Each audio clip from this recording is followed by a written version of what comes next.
Guys, welcome back to channel Todopedia. Jadi di video ini tuh gue mau share ada 3 saham yang menurut gue potensial untuk investasi jangka panjang. Dimana 3 saham ini itu valuasinya murah, tapi nggak cuma itu aja, dia juga punya prospek bisnis yang bagus untuk kedepannya, untuk beberapa tahun ke depan teman-teman. Ya, jadi 3 saham ini menurut gue potensial untuk investasi karena dia menawarkan kombinasi antara valuasi saham yang murah dengan potensi pertumbuhan bisnis yang cukup bagus untuk kedepannya. Nah, 3 saham ini sahamnya apa aja? Tonton video ini sampai habis supaya kalian tahu jawabannya. Ya, jadi buat teman-teman yang lagi nyari nih saham-saham mana sih yang bisa gue masukin ya ke dalam menu belanja investasi gue, ya, teman-teman tonton video ini karena 3 saham ini bisa jadi pilihan kalian. Oke? Nah, sebelum kita mulai, seperti biasa, subscribe channel Todopedia dan tekan lonceng notifikasi. Jadi buat teman-teman yang belum subscribe, subscribe dulu channel Todopedia karena kedepannya gue masih akan bikin konten-konten yang terbaik buat kalian. Kalau gitu langsung aja kita mulai ke videonya.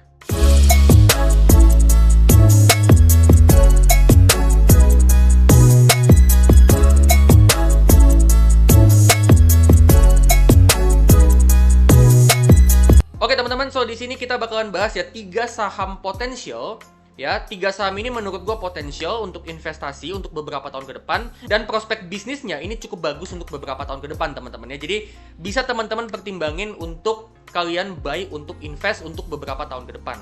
Ya. Nah, langsung aja kita masuk ke saham yang pertama. Saham yang pertama itu adalah saham CBDK atau CBD Peak 2 atau Bangun Kosambi Sukses. Nah, CBDK kenapa dia menarik ya? Yang pertama itu karena CBDK ini punya land bank itu sebesar 694 hektar. Ini land bank yang gede banget dan tentunya ini bisa mendukung pertumbuhan penjualan lahan dalam jangka panjang.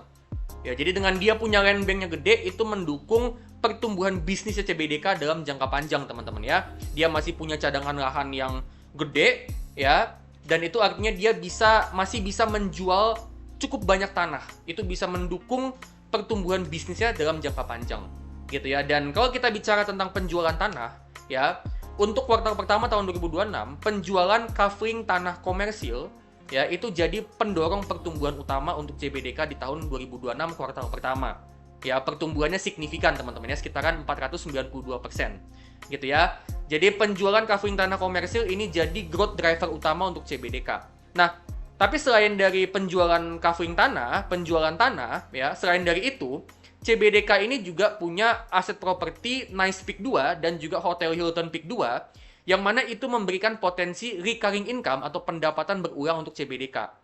Jadi, meskipun bisnis utamanya, penjualan utamanya itu datangnya dari penjualan tanah, tapi CBDK ini dengan dia punya Nice Peak 2 dan Hotel Hilton Peak 2 dan kedua aset itu masih terus dikembangin sama CBDK, ya, itu akan memberikan recurring income dan juga pertumbuhan recurring income ya, pertumbuhan pendapatan berulang ya, untuk menjaga cash flow-nya CBDK itu tetap bisa mengalir terus ya. Dia dapat cash flow rutin dan cash flow-nya itu terus bertumbuh seiring dengan Nice Peak 2 ini masih terus dikembangin dan semakin banyak tenan yang mau nyewa Nice Peak 2 untuk acara-acaranya gitu ya.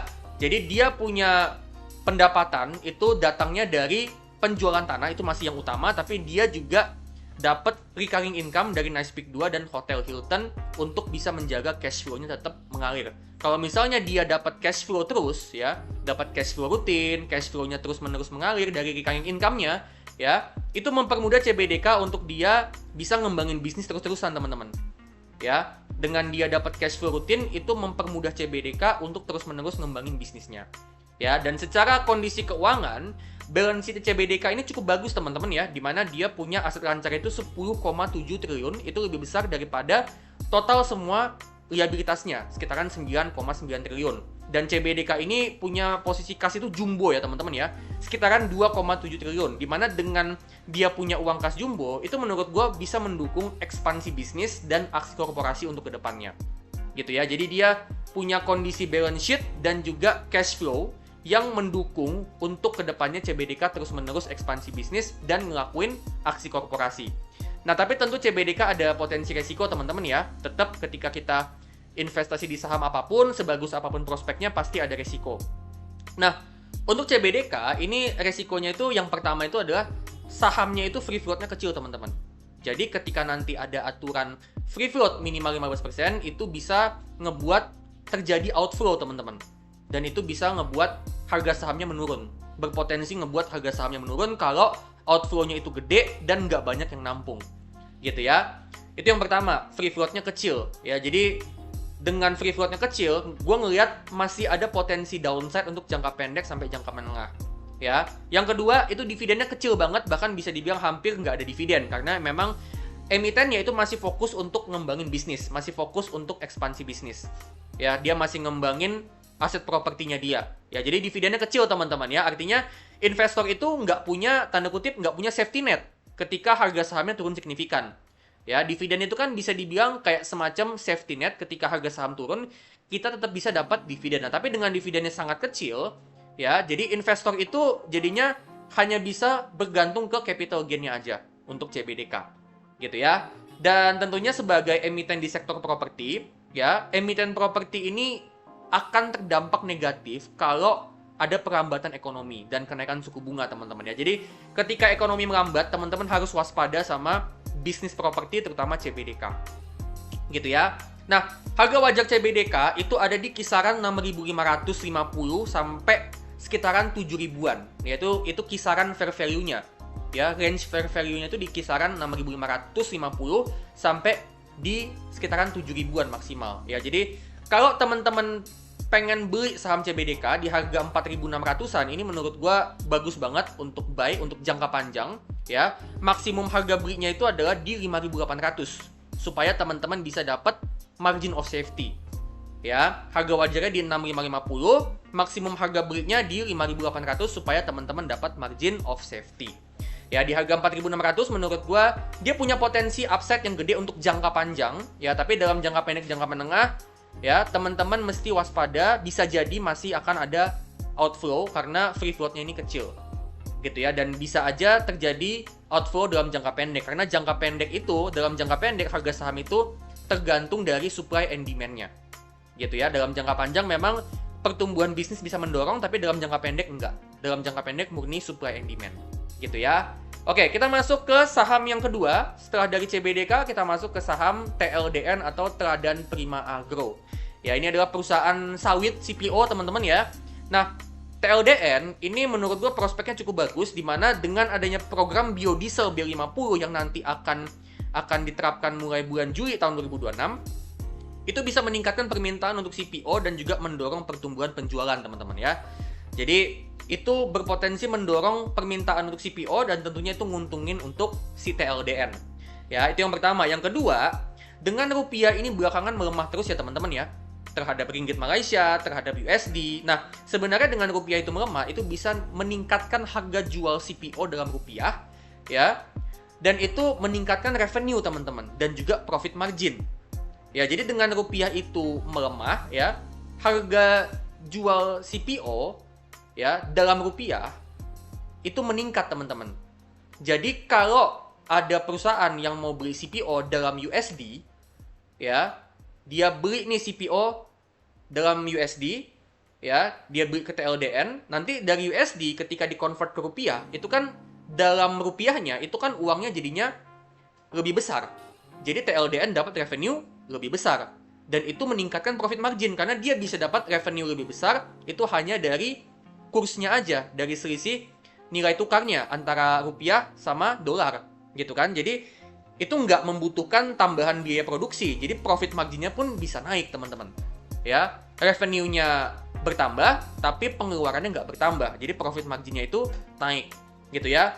Nah, secara kondisi keuangan bisnisnya TLDN ini dalam kondisi keuangan yang bagus teman-teman, dimana untuk aset lancarnya itu lebih besar daripada liabilities jangka pendek ya, 1,5 triliun lebih besar daripada liabilitas jangka pendek teman-teman ya, beda tipis, tapi overall aset lancarnya itu masih cukup besar, masih lebih besar daripada liabilitas jangka pendek, jadi dia masih mampu untuk ngebayar utang jangka pendeknya gitu ya.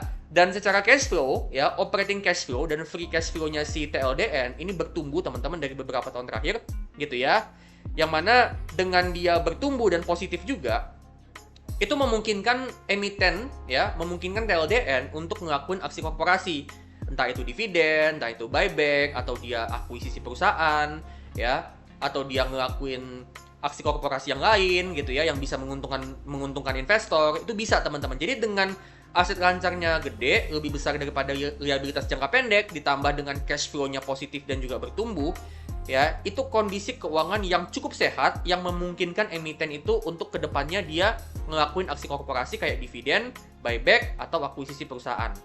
Ya, dan bicara soal akuisisi perusahaan, ya, TLDN ini dia actually kedepannya itu memang ngeluarin uang untuk investasi untuk ngembangin bisnis. Salah satunya itu adalah dengan akuisisi PT Cipta Davia Mandiri untuk meningkatkan kapasitas produksi, teman-teman.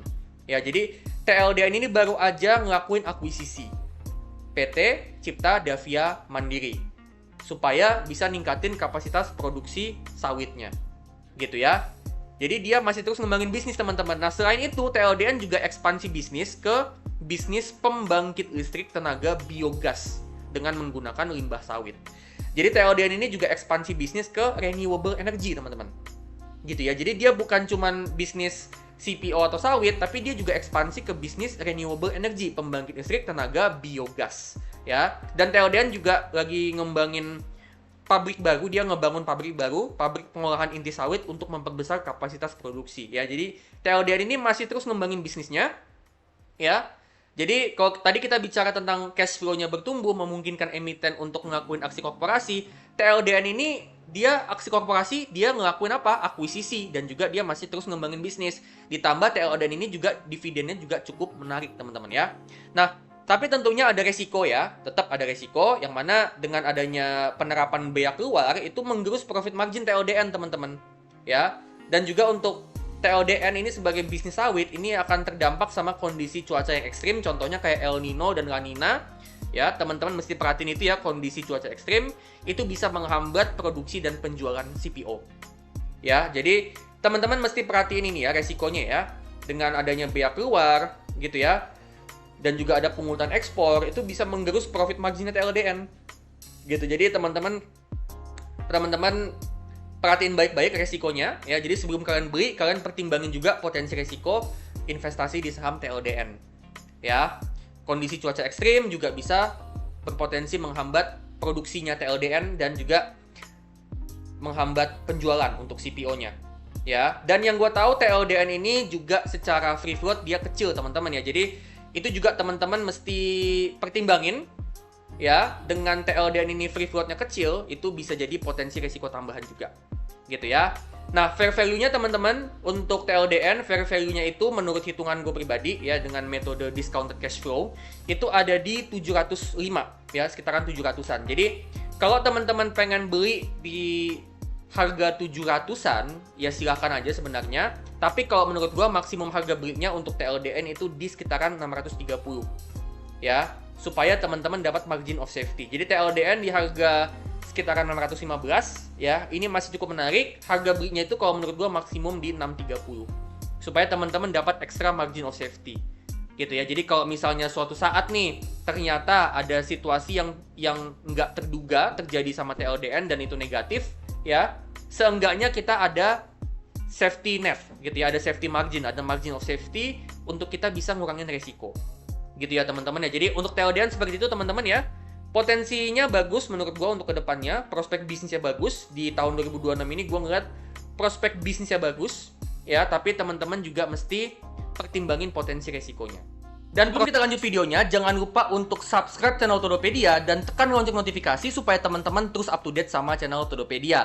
Dan teman-teman juga bisa dapatkan produk digital Todopedia yang tentunya bisa ngebantuin investasi kalian, bisa nambah ilmu kalian, bisa nambah insight kalian tentang saham. Cara untuk dapetinnya, teman-teman langsung aja masuk ke link.id/Todopedia. Atau teman-teman juga bisa dapetin produk digital Todopedia itu di channel page Todopedia, terus kalian masuk ke tab Store. Ya, nah teman-teman juga bisa join program membership Todopedia, di mana di sini teman-teman akan dapat extra benefit. Ya, teman-teman bisa lihat di sini, ini adalah benefitnya. Cara joinnya, teman-teman langsung aja klik tombol join, tombol gabung yang ada di bagian bawah video. Nanti setelah teman-teman join, setelah teman-teman gabung, semua benefitnya itu ada di channel page Todopedia. Kalian masuk ke bagian multiple playlist, di situ akan ada playlist-playlist yang isinya itu adalah benefit untuk teman-teman member. Ya, mulai dari stock pick, e-course investasi, ya, pelajaran cara pakai AI, deep analysis dari saham-saham, ya, terus juga ada tutorial untuk join ke grupnya, dan juga ada artikel khusus member. Oke? Oke, next kita masuk ke saham yang ketiga. Saham yang satu ini prospek bisnisnya juga cukup bagus, terutama untuk jangka panjang. Gue ngelihat potensi pertumbuhan bisnisnya ini cukup bagus, ya. Nah, saham yang satu ini ada di Bursa Amerika, dan itu adalah saham Accenture atau ACN. Ya, jadi Accenture ini adalah perusahaan yang menyediakan jasa IT service, jasa teknologi. Ya, jadi dia perusahaan yang menjual jasa teknologi, teman-teman ya. Nah, investment thesis untuk saham Accenture. Jadi Accenture ini dia belakangan rutin ngelakuin akuisisi perusahaan. Ya, dia akuisisi berbagai perusahaan, teman-teman ya, mulai dari perusahaan-perusahaan AI kayak Faculty, Kipper Data Tech, ya. Terus dia juga akuisisi perusahaan yang bergerak di bidang network intelligence, ya, yaitu Ookla. Nah, mungkin teman-teman pernah ya ngukur kecepatan internet pakai Ookla. Ya. Nah, si Ookla ini diakuisisi sama Accenture. Jadi Ookla ini sekarang udah jadi grupnya Accenture, teman-teman ya. Nah, Accenture ini rutin ngelakuin akuisisi untuk dia bisa ekspansi bisnis dan juga memperbesar kapasitas jasa teknologi yang bisa dia berikan untuk kliennya, ya. Dan si Accenture atau ACN ini dia juga berpartner dengan OpenAI, teman-teman, supaya dia bisa memperbesar kapasitas dalam memberikan jasa teknologi AI, ya. Jadi dengan dia akuisisi beberapa perusahaan dan juga partner dengan OpenAI, itu bisa memperbesar kapasitasnya Accenture dalam memberikan jasa teknologi untuk para kliennya, dan harapannya itu bisa dikonversi jadi pertumbuhan revenue atau pendapatan, terutama untuk jasa teknologi AI, dimana belakangan ini adopsi AI itu semakin masif, teman-teman ya. Jadi seiring dengan perusahaan itu di mana-mana adopsi AI, ya, mereka ngelakuin adopsi AI untuk bisnisnya, ya, jasa teknologi AI-nya Accenture ini berpotensi akan bertumbuh terus nih permintaannya, yang mana itu bisa aja dikonversi jadi pertumbuhan pendapatan ya. Jadi potensi pertumbuhan pendapatannya Accenture ini masih cukup bagus ke depannya untuk jangka panjang seiring dengan tren transformasi digital yang semakin masif dan juga tren adopsi AI yang semakin masif, teman-teman. Dan juga nilai kontrak baru dengan klien atau sebutannya itu bookingnya Accenture itu terus bertumbuh. Ya, jadi dengan bookingnya terus bertumbuh, ya, harapannya ke depannya itu bisa dikonversi jadi pendapatan yang juga bertumbuh, teman-teman ya. Dan seperti yang tadi udah gue mention, bisnis IT service ya, ini ke depannya permintaannya masih cukup besar seiring dengan tren transformasi digital dan adopsi AI yang semakin lama semakin masif, teman-teman ya. Dan Accenture ini juga didukung dengan kondisi keuangan bisnis yang bagus, di mana Accenture ini dia punya posisi cash yang gede ya, sekitaran 9,4 miliar US dollar, dan juga dia bisa generate free cash flow-nya positif dan juga jumbo, teman-teman ya. Dimana free cash flow-nya itu sebesar 12 miliar USD. Yang mana itu tentunya memampukan Accenture untuk melakukan aksi korporasi. Contohnya kayak buyback besar, bagi dividen gitu ya. Jadi dengan cash-nya besar ditambah cash flow-nya positif dan jumbo juga, itu memampukan Accenture untuk dia ngelakuin aksi korporasi dengan nominal uang yang gede, contohnya kayak buyback sama bagi dividen. Dan Accenture ini bagi dividen 4 kali dalam setahun, teman-teman ya. Jadi dia bagi dividen setiap kuartal. Ya, jadi buat teman-teman yang pengen dapat passive income rutin setiap kuartal, Accenture bisa jadi opsi buat kalian, opsi investasi buat kalian, ya. Dan Accenture ini dia punya cash gede, cash flow-nya juga jumbo, itu memampukan dia untuk ngelakuin buyback, itu juga memampukan dia untuk bagi dividen sambil tetap berinvestasi untuk ngembangin bisnis.